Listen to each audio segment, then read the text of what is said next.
We're heading to Uniontown Topsoil to get a yard of compost. It's March 6th. It's like 65 degrees here in Ohio. So it's time to get the garden started, man. We went yesterday to Berlin Seeds and got onion plants.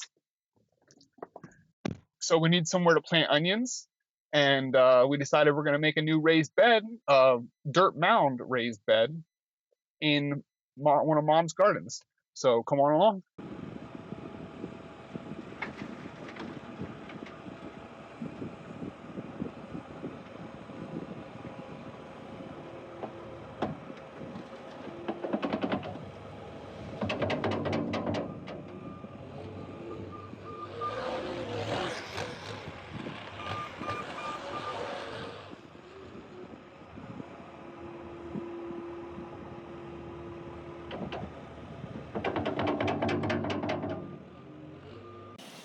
There we go. That's 1.5 yards of screened compost that'll make a really nice raised garden bed, or hopefully several raised garden beds in our garden.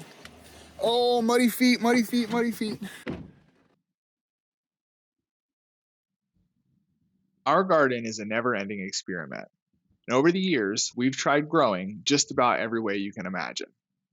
Our favorite method by far, and the best method to get consistent, healthy, abundant crops, is raised garden beds.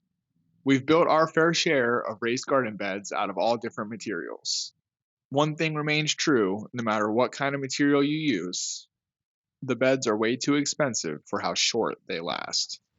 That's why this year we've decided to try this new method of raised soil mounds that are bordered by rows of perennial or annual crops or flowers.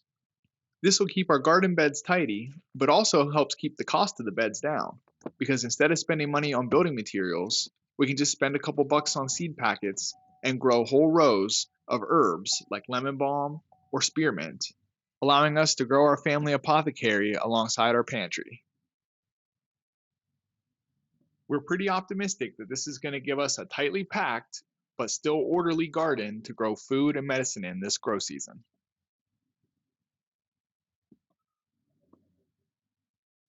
Cool, so now I just got to get a rake and get rid of all this mulch that's here covering last year's garden area. And we'll pull some nice compost soil down on top of it, and we'll have a raised garden bed.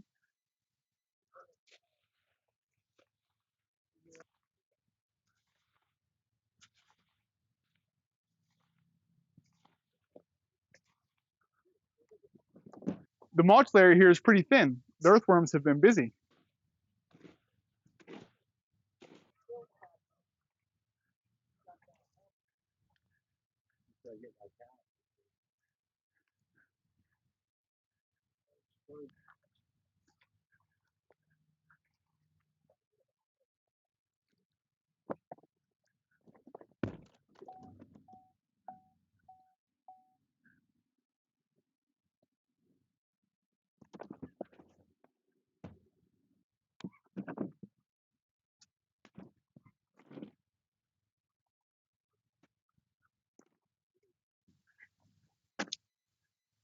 Gloves.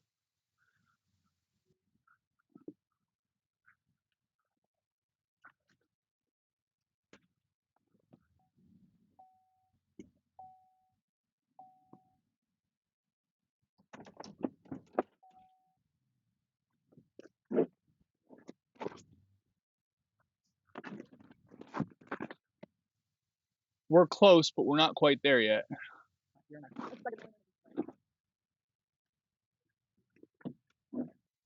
Out to 36, which is right where our line is. How much do we want to leave on this far end?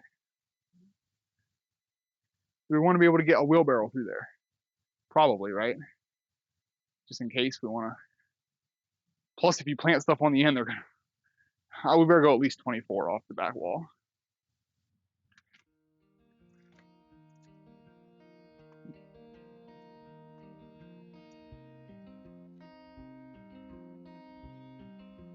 All right, that's going to be a big old bed.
Cool beans, man. There it is. We got 2 full-size beds and the border going around those beds. All right, so here you can see what I mean with the border bed. It goes around the outside. And then we got 2 beds. This one's not quite long enough, but this one here is full size. They're about 12 feet by 4 feet.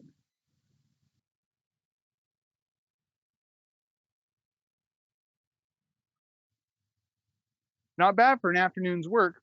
Sure gobbled up a yard and a half of compost real quick.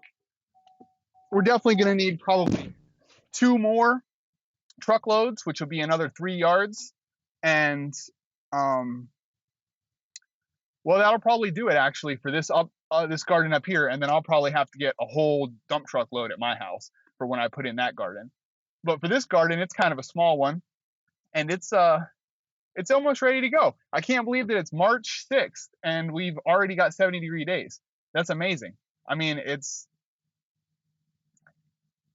kind of sad because the peach trees and the apples and the pears and all the fruit that lives in our colder climate that needs the cold weather, you know, I worry sometimes that it's not getting the cold weather it needs. But either way, I am loving that wintertime is almost over.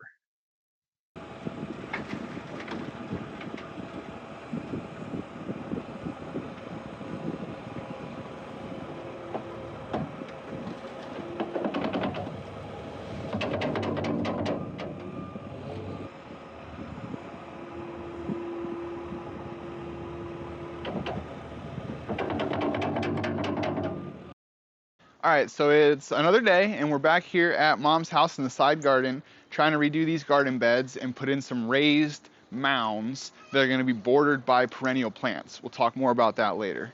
All right, so what I'm doing is I'm raking back all the mulch from last year and we're putting in these beds just like we already have been. I've got a whole nother truckload of dirt. It's a yard and a half of screened compost from one of our local topsoil places. So me and Travis are going to throw it out here and we'll get it shaped out so it can make garden beds. And hopefully this year will be just another year of good experimentation and God's abundance.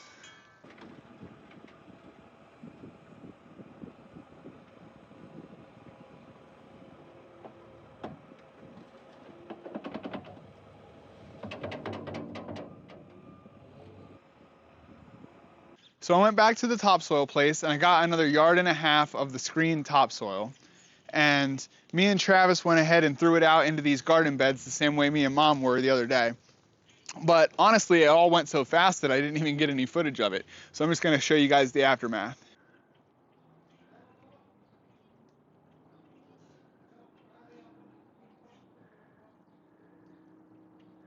We've got some really nice raised beds in here now, and they're bordered by an 18-inch bed that goes all the way around. So we've got an 18-inch border, an 18-inch walkway, a 4-foot bed, a 3-foot walkway, 4-foot bed, 3-foot walkway, 4-foot bed, and then at the end we've got an 18-inch walkway and another 18-inch bed. Here's one of the 3-foot walkways right here, and we've got a 4-foot bed on each side. The idea is that one of these will get annual crop that's like, I don't know, chamomile or like maybe cilantro or something that grows kind of small in a row to border the one side, and the other side will get a perennial like lavender or spearmint or something like that that will border that side. And then this side will get rotated, that side stays permanent, and then rotational crops go into the middle.